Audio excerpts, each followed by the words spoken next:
Welcome to Life Talk. This is a podcast where we discuss real life issues within the young people in the Ethiopian and Eritrean community. In this conversation, we talked about the identity issues within our community. A lot of young people feel lost and unsure about who they are. And so we hope that you connect with this topic and you join us for more. In my home, my parents are speaking Amharic. They're trying to teach me how to speak Amharic. I didn't want to learn how to speak Amharic, but I'm in that community. I'm in that Ethiopian environment. I don't want to go out to my, predominant Black and Latino school. I'm like trying to shed everything about me that makes me different. Yeah, even here in this culture, in training the young generation, even at home, the kids to speak their own language. Yeah. I heard, I think Lemlem, she teaches a lot on parenting, and she talks about the importance of training your own kids to speak their own language. Even when I go to their schools, they got ashamed when I start speaking in Amharic. Why didn't you speak in English? Right. But and she said, I took, when there are cultural events, I took, the Ethiopian cultural things, foods, that we have culture, we have identity, we have history, and that really helps the kids. And they are grateful right now, because that gives them some kind of identity, definitely. So, taking trip to Ethiopia, have helped, learning the history, the culture of your own country. It doesn't mean you're poor. Doesn't mean that you are insignificant. You created in the image of God. You're a human being. Right.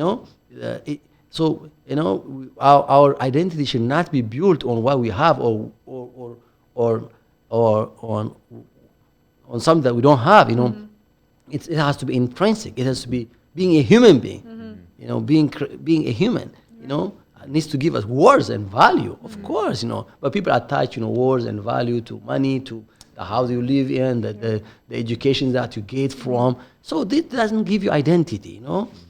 So we need to understand that, being created a human being, with a lot of innate abilities, potentials, in image of God or, and self. That's where your identity should be built on. So that's a solid rock, it's a solid foundation. And research also really showed that those religious convictions have helped in so many ways, in dealing with identity crisis, because it transcends your white, black, white, Chinese, Ethiopian. It transcends, that identity you have in especially as evangelical Christians, that identity in Christ transcends all these barriers, So it doesn't matter whether you are white, whether you are African American, whether black, or whether Ethiopian, Eritrean. It transcends all these diverse, identities, and that helps, really deal with identity crisis, and that's so important, when we think of dealing with this kind of identity crisis. But also we need to have resources in our community. That's what we are lacking. We need to build community. That's what these young kids have struggled with, lack of community in this context, in the DMV area. So how can we create community where they can feel that they belong to, and one of the things that we need to do is creating this community experiences, so that they would experience that profound sense of belongingness, Right. and very important. And educating our parents too, Right. very important. In they don't understand because they as you said, they run away from injustice. They run away from lack of economic opportunity. Right. It's to create economic opportunity to have to run for safety, run for economic opportunities, run for political freedom, and we need to be grateful, and as someone who have come over here and given that opportunity, that's great. But on the other side, everything comes with a cost. Right. There's the other side of the thing. So definitely, how do we really, educate our parents so that they will be able to deal with this kind of, angry, resentful generation, violent, And how do we do it? When they become violent, resentful, angry at their parents, angry at the society, how do you deal? Sometimes we can worsen that, because if you don't understand them, why are they resentful? Why they are angry? So how do we approach them with compassion? How do you approach them with this balanced view? Yes, we brought you here but at the same time, we expose you to something that you should not be exposed. So understand that as you said, now you become more compassionate, more sympathetic towards your parents, because you start understand that, and even parents could ask, hey, I told you, 2 weeks ago, Dr. Musk was asking, sorry, just forgive us. You remember that? Yeah. She was saying, forgive us, for exposing you to this too. So it's so important educating parents, in those religious convictions and community, and having community resources would really help a lot in dealing with this identity crisis.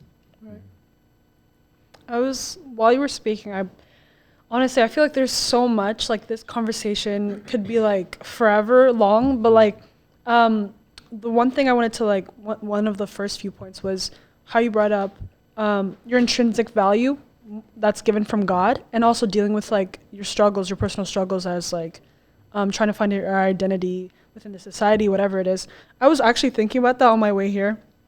I was thinking about like, okay, I feel like there's this conflict between thinking and dealing and moving in the way that God intended for you to move, and with the knowledge that like, okay, I have this value, it's solidified, like it's no one else can take that away from me. God gave that to me, I'm beautifully and wonderfully made, I'm made in God's image, all these things, that I'm God's child, whatever, all these things, right? And it's like, okay, that gives you a sense of comfort, like it should give you a sense of comfort, relief, whatever. But then it's also like, okay, well, I'm here, I'm trying to find myself. I'm trying to like see where I fit in, where I don't, where like what my interests are, what I'm not, when I'm dealing with anxiety. When I say me, I'm also talking about me and like just generally, where it's like, okay, well, I know the value that I have, but it's also trying to like balance that with like, okay, like I'm struggling with my identity really bad. I don't know if I like this way. I don't know. I don't like the way I look. I don't like the way I talk, all these things. And it's like, how do you balance knowing that that value that God has given you supersedes, the identity that you try to give and take upon in this world, right? I think I've struggled with that. I know I've struggled with that, especially when it's like, okay, like I open my Bible and it's a constant reminder, even from my mom and like other Christians, where it's like, okay, Sini, like you have this value that's given and placed upon you before you were even born, right? But then you're put into this world, and now all these things are coming at you. You're trying to deal with like who you are, like all these things, right? So how do you balance that? Because I know I struggled with that a lot of the time, like a lot, and sometimes I still like wrestle with that. So do you guys like have any like? I know prayer is a really big thing, and continue to read your word, but it's also like daily, like when you're put in situations where you're like, okay, like I don't know what I'm doing, or if you're dealing with something like on your own. Like when I remember last year, I'm pretty sure I've shared this. Last year was my worst year, especially mentally, right? And that kind of affected everything, my education, how I talk to my parents, who I talk to, dealing with things on my own. And it was like, okay, like I know God is present. He's always here. He's going to meet me halfway through my struggle, whatever, all these things, right? And it was like, okay, but I am struggling on my own. I'm trying to bear all these things. And it was really tough. So how do you deal with that? Because like you said, we have to find kind of practical things to help our own community, because it always starts with your community, right? Sure, I don't have the answer for you. We're exploring those solutions together. But being vulnerable, being open, being honest to the experience that we go through. Now, sometimes we repress it, we hide it, and struggle with anxiety, struggle with depression, and some commit suicide too. Yeah. Yeah, and it's what if I open up myself? What if I become honest about my own experiences?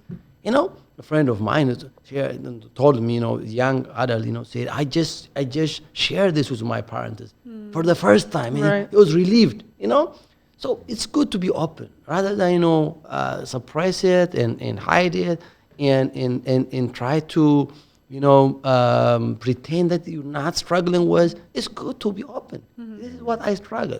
This is what I feel. This is what I think. How can I buy the way you present it? There may not be an answer for, but being open gives you relief. And no longer it's only your problem, but also you've shared it.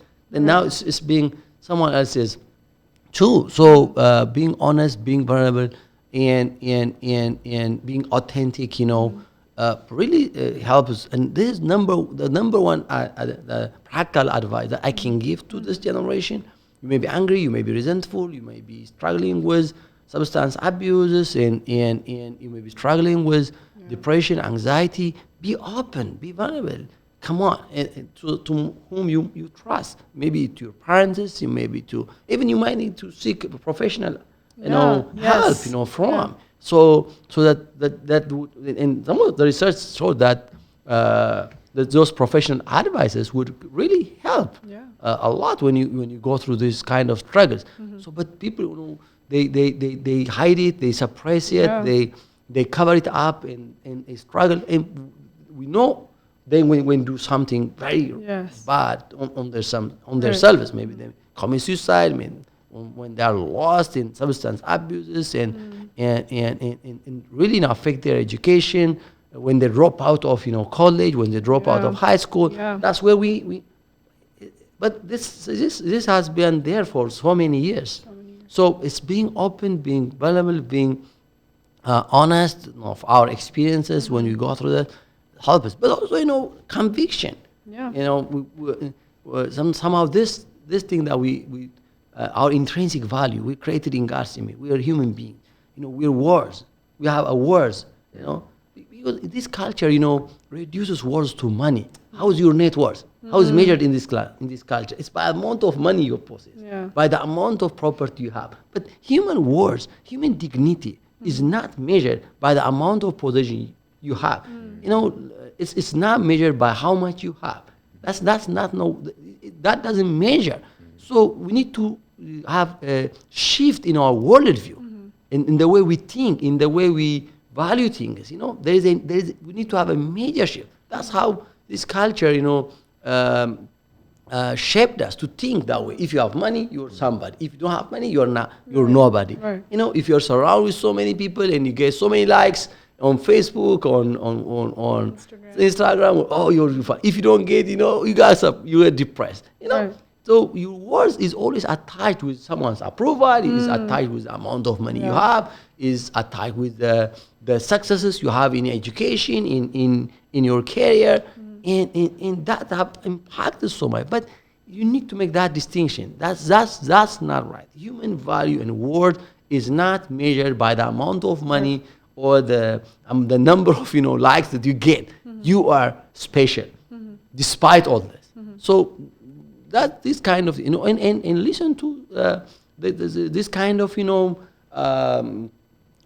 that really motivates people. Right. It's good to listen to this kind of podcast. Yeah. This discussion also helps. Yeah. One practical tool is to listen to this kind of live talk podcasts where you can be encouraged, and feel empowered. So look for resources. Look for very good, resources, books or podcasts, motivational, teachings, and find meaning and purpose, not in your own culture, but to go beyond that. So it's not those religious practices and helps somehow in the secular post modern technological society. Religion has been attacked in so many ways. Of course, there are so many evil things that has been done in the name of religion. We understand that. But the research shows religious people are more stable, more happier, and more secure in their identity. So it helps us seek out God, seek out Christ, reach out to God's word. It's helpful. It helps you in dealing with your identity Christ as well. Yeah. Those are such great points. And just to add on that, when we identify with something that transcends culture, because there is a level of it is kind of superficial, you know what I mean? We allow ourselves to relate with our culture as a means to a greater end, which is to connect with people.